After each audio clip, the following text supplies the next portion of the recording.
Assalamualaikum student, how are you? Hope you are all good. Today we are going to proceed chapter first, the tiny teacher. इसमें हम एंट की story को पढ़ रहे थे और ये देख रहे थे कि एंट कितने इंटेलिजेंटली और ब्रेवली अपने वर्क को करते रहते हैं। उनके फैमिली में ढेर सारे मेंबर्स होते हैं बट कभी भी वो उनसे फाइट नहीं करते हैं। ढेर सारे रूम्स होते हैं और हर एक एंट को डिफरेंट वर्क दिए जाते हैं करने के लिए, डेजिग्नेट उन्हें किया जाता है। तो इसमें हम देख रहे थे कि जब वो ट्विन एग को अंडा देती है तो उसे हम क्या कहते हैं, उसे कहते हैं ग्रब्स। और ग्रब्स वो चेंज हो जाता है धीरे धीरे किसमें, कोकून्स में। और हम ये पढ़े थे कोकून जो है 3 हफ्ते से ज़्यादा तक बिना कुछ खाए बिना कुछ किए ज़िंदा रह सकता है। आइए इसके आगे से देखते हैं page number 4। Then the cocoons break and perfect ant appears। उसके बाद 3 हफ्ते के बाद कोकून्स भी ब्रेक होता है और एक परफेक्ट एंट हमें दिखाई देती है। Now it's time for teaching and training। अब एंट जो है कम्प्लीटली बन चुकी है।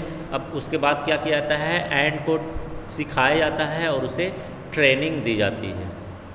क्या क्या चीज़ें सिखाई जाती है उसे देखते हैं next. New ant learn their duties from old ants workers, soldiers, builders, cleaners etcetera.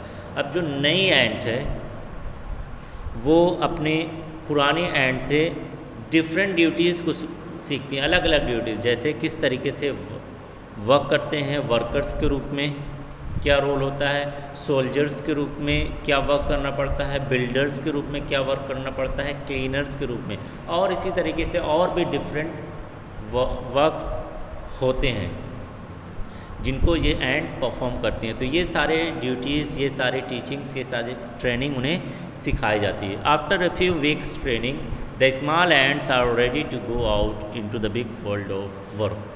अब कुछ हफ्तों की ट्रेनिंग इन्हें दी जाती है। कुछ हफ्तों की ट्रेनिंग के बाद जो छोटी चींटियाँ होती हैं ये अब बाहर की दुनिया में वर्क करने के लिए, काम करने के लिए बिल्कुल रेडी हो जाती है। इट मीन्स अब वो बाहर की दुनिया में, वर्ल्ड में जा सकती हैं और वहाँ पर अपने वर्क को कर सकती हैं जो इन्हें वर्क दिया गया होता है।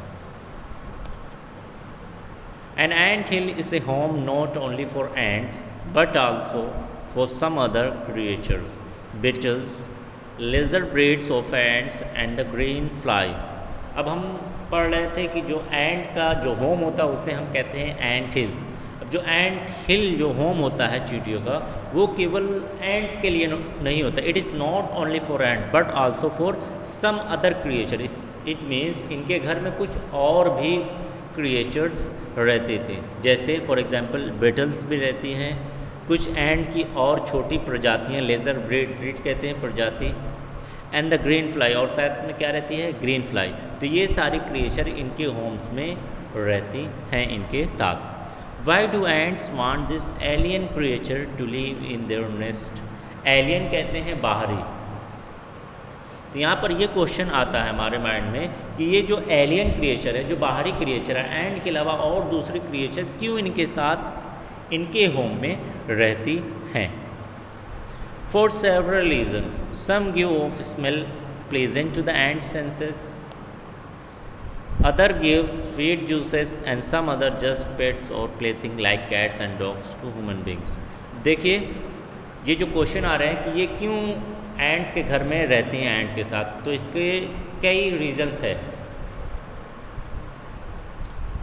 क्या क्या रीज़न बताए जा रहे हैं। सम गिव ऑफ स्मेल, कुछ क्या देते हैं, कुछ खुशबू देते हैं, pleasant to the ant senses, जो एंट को बहुत ज़्यादा पसंद होते हैं। इट मीन्स वो उनकी जो खुशबू देते हैं, जो महक देते हैं, उससे ये लुत्फ़ अंदोज़ होती हैं, उसकी मज़ा लेती हैं उस खुशबू की। Next, other give sweet juices, और दूसरे क्या हैं, इन्हें स्वीट मीठे मीठे जूसेस देती हैं। And some are just pet और plaything like cat and dog to animal, और जो दूसरे जो क्रिएचर्स होते हैं वो उन्हें पेट्स के रूप में या प्लेथिंग्स के रूप में वो रखती हैं। जिस तरीके से ह्यूमन बीइंग जो है डॉग्स को, कैट्स को क्या करते हैं, पेट्स के रूप में रखते हैं, पालते हैं उसे, उससे डिफरेंट वर्क लेते हैं, ठीक इसी तरीके से कुछ और जानवर हैं जिनको ये भी पेट्स के रूप में यानी पालती हैं और उनसे डिफरेंट वर्क्स ये लेती हैं। The green fly is the ants cow. The ants train it to give honeydew like milk with a touch of their antenna. They milk it just as we milk the cow. देखिए बहुत ही खूबसूरत चीज़ यहाँ पर बताई जा रही है कि जो ग्रीन फ्लाई होती है, जो इनके साथ रहती है, वो क्या होती है? एंड्स काउ होती है, एंड की गाय होती है। इसका क्या मतलब हुआ? एंड की गाय। अब आगे देखिए, the ant train it to give honey dew with touch of their antenna.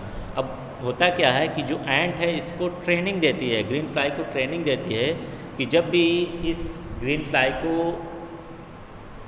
And जो है अपने एंटीना से टच करती हैं तो ग्रीन फ्लाई इन्हें हनी ड्यू देती हैं। जिस तरीके से हम काऊ से मिल्क निकालते हैं, ठीक इसी तरह से ये ग्रीन फ्लाई से हनी ड्यू को निकालती हैं, जिसे ऊपर बताया स्वीट जूसेस।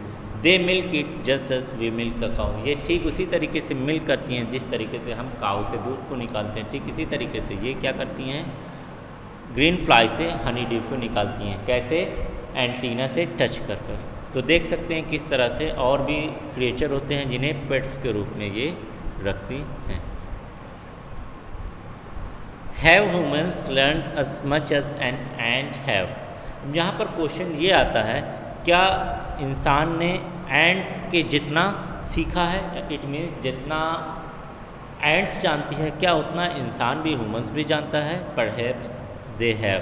तो हमारा क्या जवाब है? शायद वो इतना ही जानता है जितना एंट जानते हैं, क्योंकि जिस तरीके से ह्यूमन बींग्स वर्क करते हैं और दूसरे एनिमल्स को पेट्स के रूप में रखते हैं, ठीक उसी मैनर में जो एंट्स हैं वो भी डिफरेंट वर्क करती हैं, डिफरेंट वर्क असाइन होते हैं डिफरेंट पर्सन को, और वो भी उसी तरीके से करती हैं। But they haven't put their learning to good use.